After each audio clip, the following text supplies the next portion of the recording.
संसद के शीतकालीन सत्र में वंदे मातरम पर जमकर बहस हुई। असदुद्दीन ओवैसी, इकरा चौधरी और आगा सैयद रूहुल्लाह ने इस कड़ी में क्या कहा, सुनिए। अगर वंदे मातरम मैडम कौमियत का मियार है तो फिर सवाल ये है कि हज़रत मोहानी की कौमियत क्या थी जिसने इनकलाब जिंदाबाद का नारा दिया। ला इलाहा इल्लल्लाह, नहीं है कोई खुदा सिवा अल्लाह के।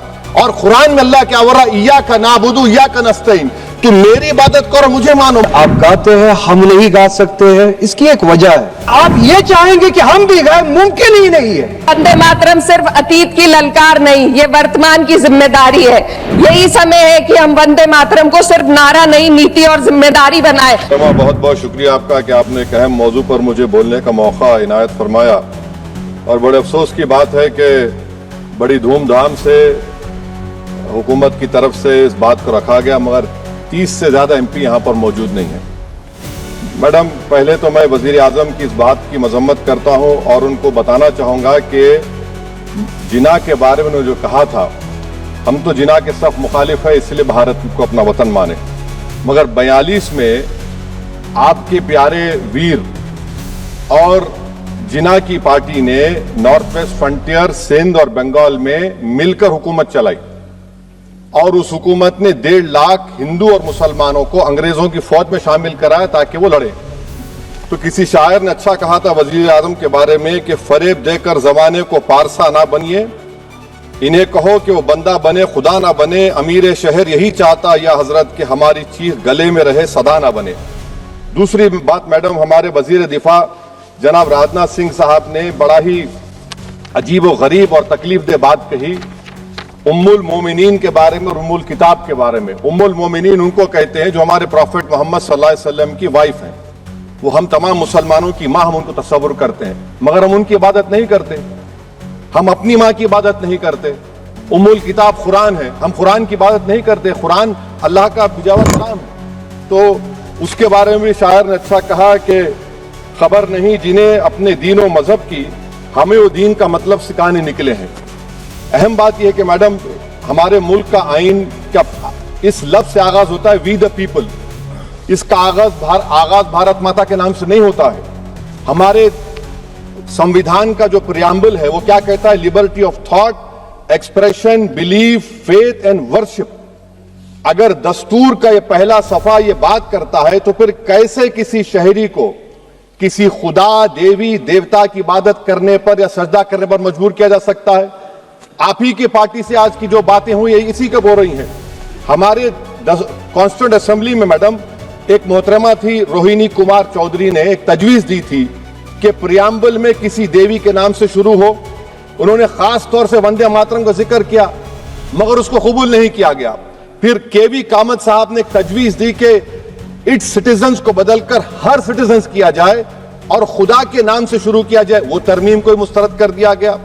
हमारे संविधान का उसूल यह है कि भारत क्या है, उसकी अवाम है, अवामी कानून की मुसन्निफ है, अवाम मर्जी से सबसे बालातर है, अवामी हाकिम है। मुल्क किसी खुदा, देवी, देवता, मजहबी इलामत के नाम से नहीं चलता, ना मुल्क किसी एक मजहब की मिल्कियत है। इसीलिए बाबा साहब अम्बेडकर ने क्या कहा था, उन्होंने मदर इंडिया के नजरिए को मुस्तरद किया। बाबा साहब ने एक नई इस्तिलाह वजह कर दी और कहा कि भिक्षित भारत, ये बाबा साहब अम्बेडकर ने कहा।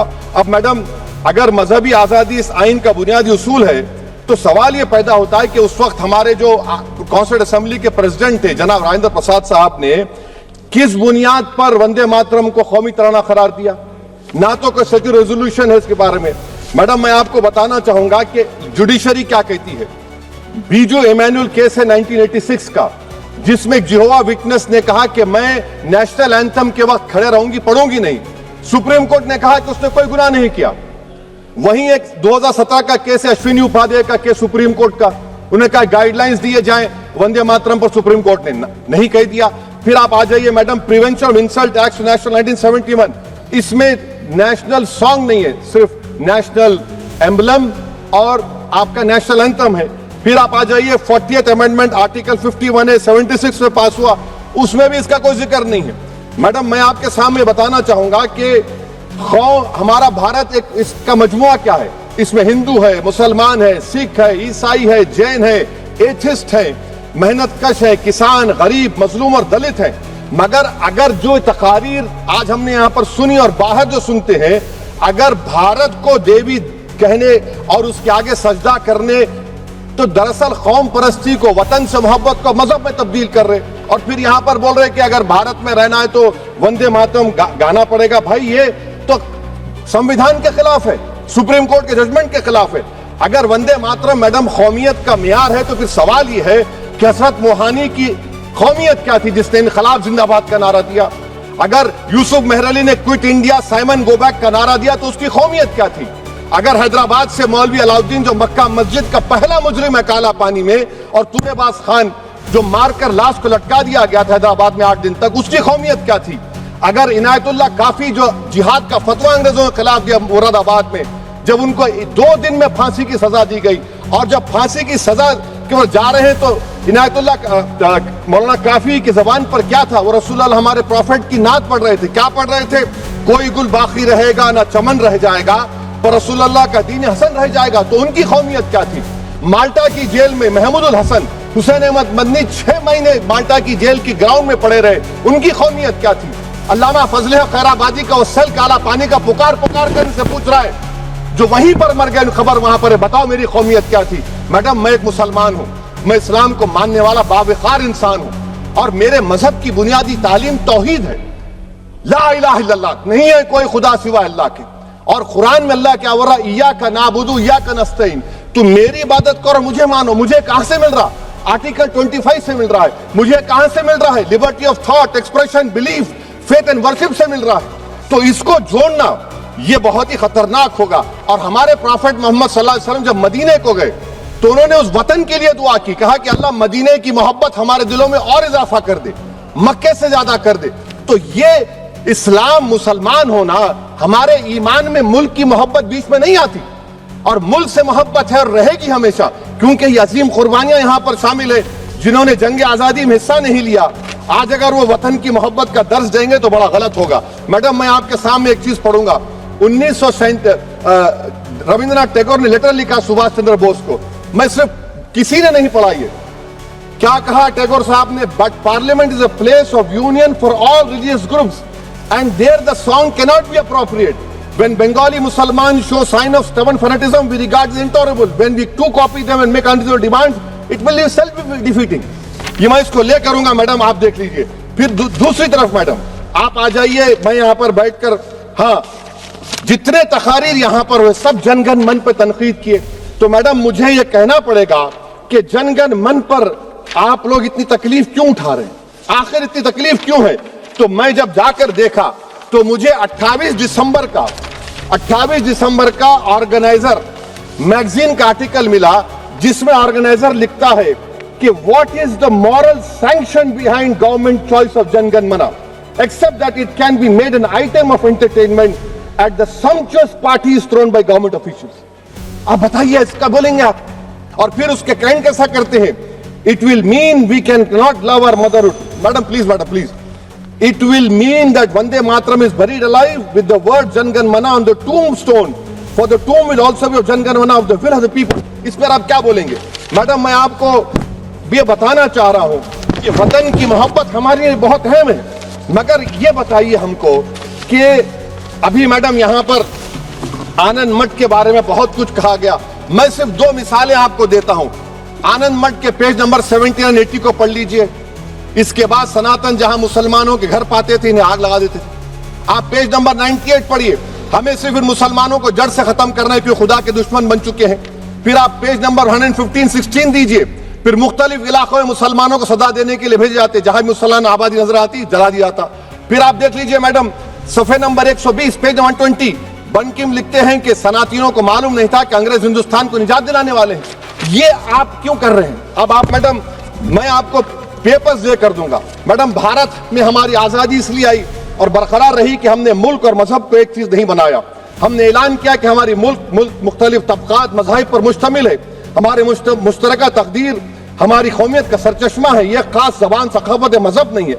अगर वंदे मातरम का मतन कौम और मजहब को एक बना देता है, अगर हम इसे टेस्ट बनाते हैं वफादारी का, तो फिर मान लीजिए कि ये गांधी, अंबेडकर, टैगोर, बोस और लाखों आजादी के सिपाहियों की सोच को छोड़कर गोडसे की सोच की हिंदू कौमी परस्ताना, मैं खत्म कर रहा हूं, हिंदू कौम परस्ताना को अख्तियार करेंगे। मुझे वतन से बेइंतहा मोहब्बत है मैडम, और इंशाल्लाह हमेशा रहेगी, मगर बावजूद इसके कि मेरी मस्जिद, मेरी इबादत गाह, मेरे कपड़े, मेरे कारोबार पर हमले होते, मगर मैं फिर भी कहता हूं कि वतन मेरा, हर वतन को हम छोड़कर नहीं जाएंगे।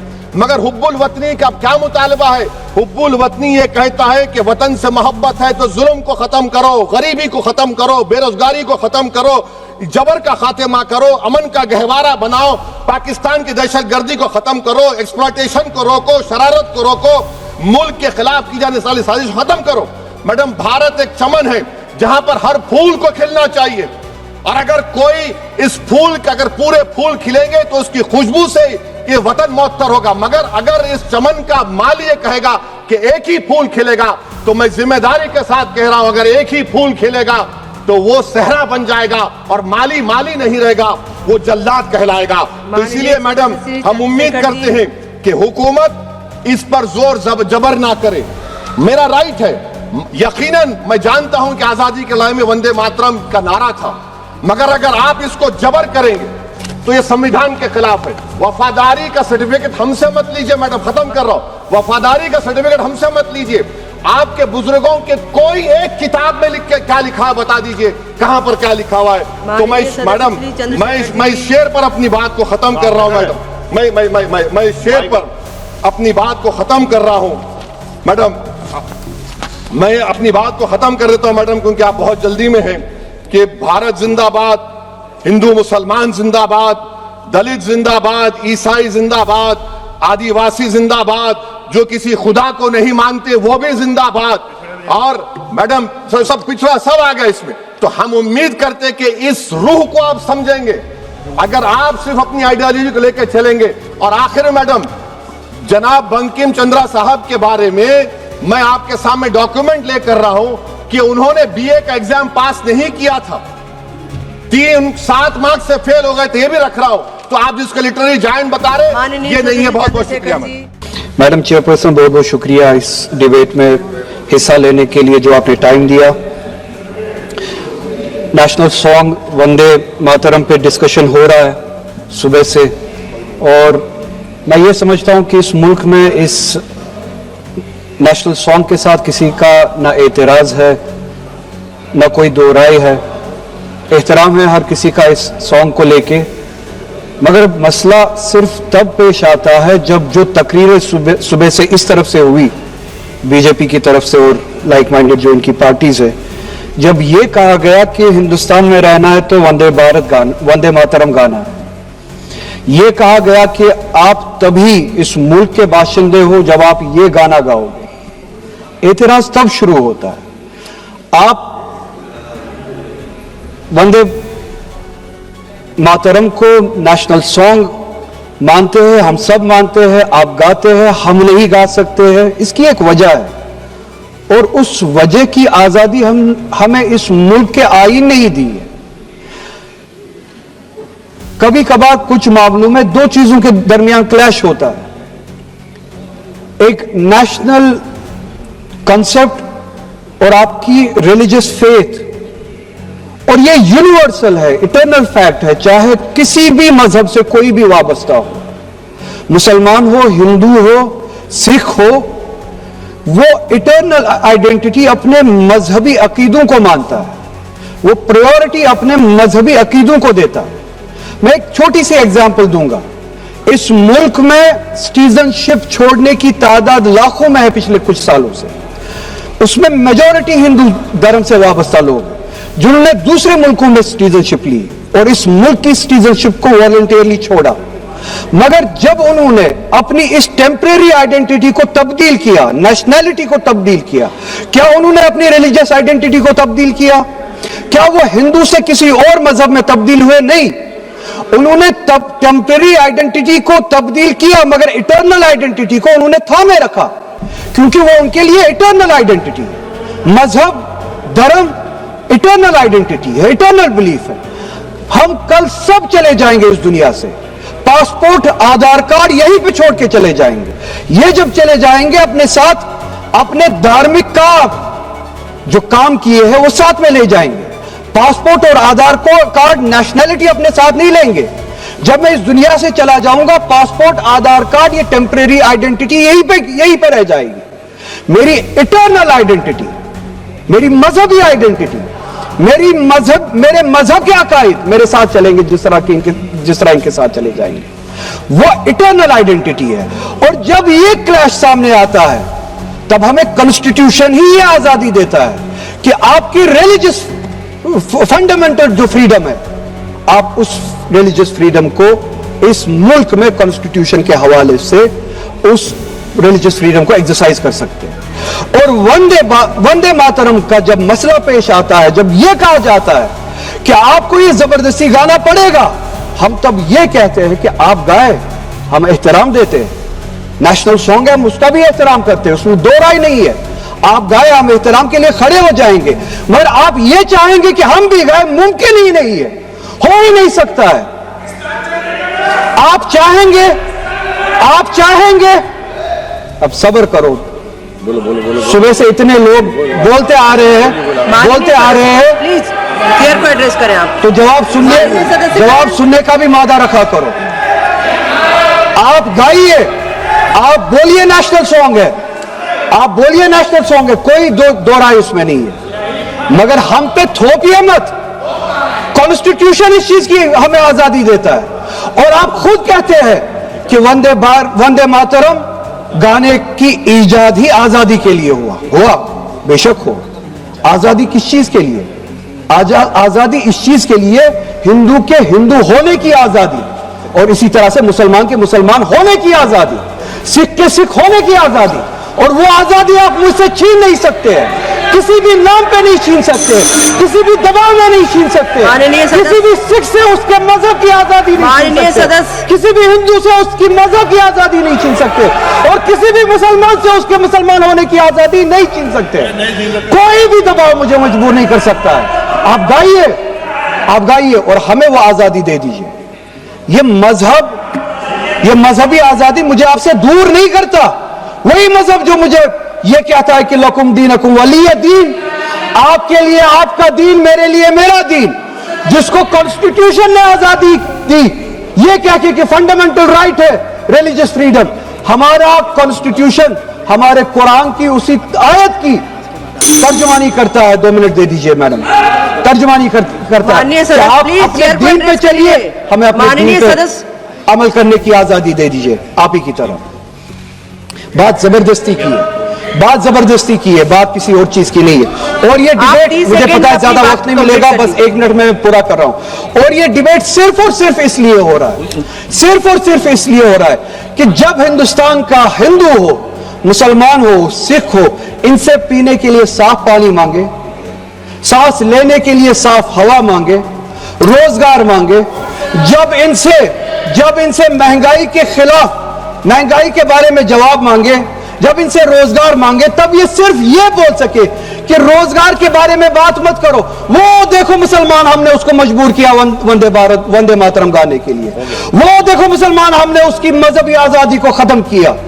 इस आड़ में, मुसलमान को दबाने की आड़ में आप अपनी नालायकी छुपाना चाहते हो और इस मुल्क में राज करना चाहते हो, उसकी कुर्बानी बनाना चाहते हो मुसलमान को।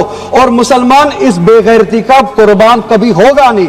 हमने इस मुल्क की आजादी के लिए भी खून दिया है, और इस मुल्क में आजादी को बचाने के लिए भी अगर खून देना पड़े हम देंगे। आज हमारे राष्ट्रगीत के 150 वर्ष पूरे होने पर हो रही महत्वपूर्ण चर्चा में गर्व के साथ एक भारतीय होने के नाते मैं अपने विचार रखना चाहती हूँ। सदन में इतिहास को तोड़ मरोड़ कर पेश करके फिर से मुस्लिम तुष्टीकरण के नाम पर भारतीय मुसलमानों को कटघरे में खड़े करने की कोशिश की जा रही है। लेकिन मैं सदन में बताना चाहूंगी कि हम भारतीय मुसलमान जिन्ना के आह्वान को ठुकराकर अपने इस प्यारे वतन की मिट्टी के साथ मजबूती से जुड़े रहे। हमने महात्मा गांधी, बाबा साहब डॉक्टर भीमराव अंबेडकर, रविंद्रनाथ टैगोर जी, सुभाष चंद्र बोस जी, मौलाना अबुल कलाम आजाद, अशफाक उल्लाह खां साहब के विचारों को अपनाया। हम भारतीय मुसलमान इंडियंस बाय चॉइस हैं, बाय चांस नहीं। वंदे मातरम के किन छंदों को राष्ट्रगीत के तौर पर अपनाया जाए, यह फैसला सर रविंद्रनाथ टैगोर और सुभाष चंद्र बोस जी जैसे नेताओं के परामर्श के बाद हुआ। क्या अब हम उन महान नायकों की समझ पर प्रश्न चिन्ह उठाएंगे, उन्हें देश को बांटने वाला और तुष्टीकरण करने वाला कहने का पाप करेंगे? उन महान हस्तियों ने वंदे मातरम के उन छंदों को अपनाया जिन्होंने देश के हर वर्ग, हर धर्म के मानने वालों को एक सूत्र में पिरोने का काम किया। और मैं एक घटना आप लोगों के सामने रखना चाहती हूँ। वर्ष 1998 में उत्तर प्रदेश सरकार के मंत्री रविंदर शुक्ला जी ने स्कूलों में राष्ट्रगीत को गाना अनिवार्य कर दिया था, लेकिन तब के तत्कालीन प्रधानमंत्री अटल बिहारी वाजपेयी जी ने, जो उस समय लखनऊ के दौरे पर थे, उत्तर प्रदेश सरकार के इस फैसले पर नाराजगी जताई और यूपी सरकार ने राष्ट्रगीत को अनिवार्य करने वाले मंत्री को बर्खास्त कर दिया था। अब मैं सत्ता पक्ष से सवाल करना चाहूंगी,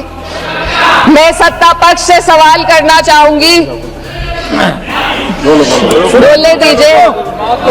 मैं सत्ता पक्ष से सवाल करना चाहूंगी कि जो विजन आजादी के समय के लोगों का था राष्ट्रगीत को स्वेच्छा पर छोड़ने का, उसी का अनुसरण माननीय अटल बिहारी वाजपेयी जी ने किया, तो क्या वे भी मुस्लिम तुष्टीकरण कर रहे थे?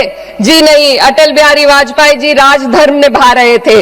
देश में सब धर्मों को एक साथ लाना, सबके जज्बात का एहसास करना ही सबसे बड़ा राष्ट्रवाद है।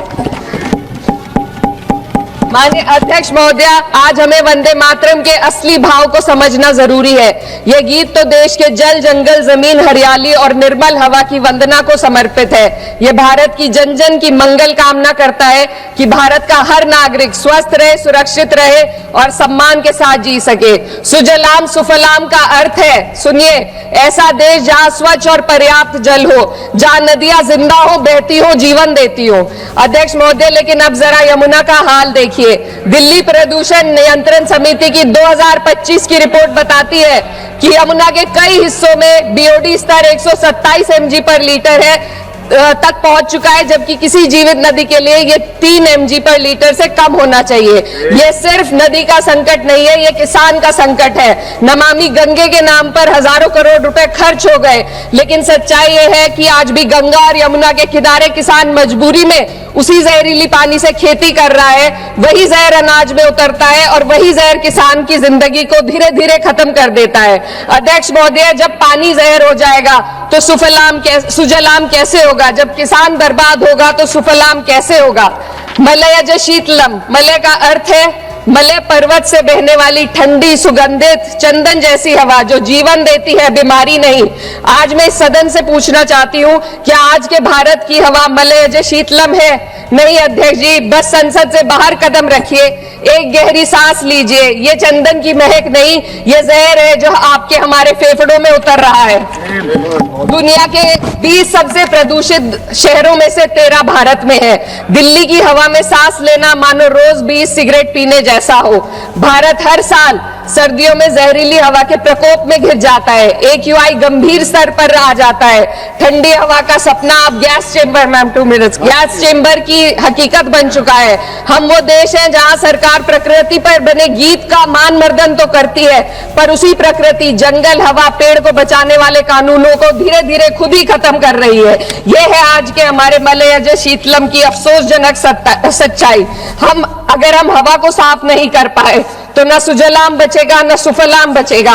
माननीय अध्यक्ष महोदया, सस्य श्यामलम का अर्थ है ऐसा देश जहां उपजाऊ जमीन हो, जहां खेत फसल से भरे हो और किसान कर्ज और निराशा में न डूबा हो। आज किसान सिर्फ मौसम से नहीं लड़ रहा, वह प्रदूषण, नीतियों की बेरुखी और सिस्टम की नाइंसाफी से लड़ रहा है। एक तरफ कॉर्पोरेट के लोन माफ होते हैं, दूसरी तरफ किसान को उसकी वाजिब MSP भी नहीं मिल पाती है।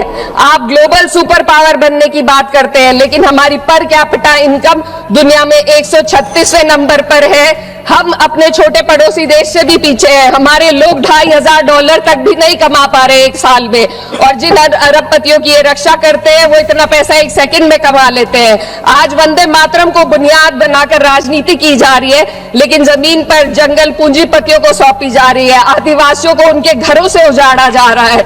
मातरम में जो मात्रा माता है वे सिर्फ मातृभूमि की वंदना नहीं, वे इस धरती की हर नारी, वे इस देश की हर बेटी, हर महिला के सम्मान की बात भी करता है। लेकिन आंकड़े अगर आप देखेंगे, एनसीआरबी की हाल की रिपोर्ट के अनुसार, मैम जसवंत के अनुसार देश में हर वर्ष लगभग 30,000 से अधिक बलात्कार हो रहे हैं। यानी एक दिन में 80 से अधिक महिलाएं यौन हिंसा का शिकार होती हैं। और ये सिर्फ दर्ज मामले हैं।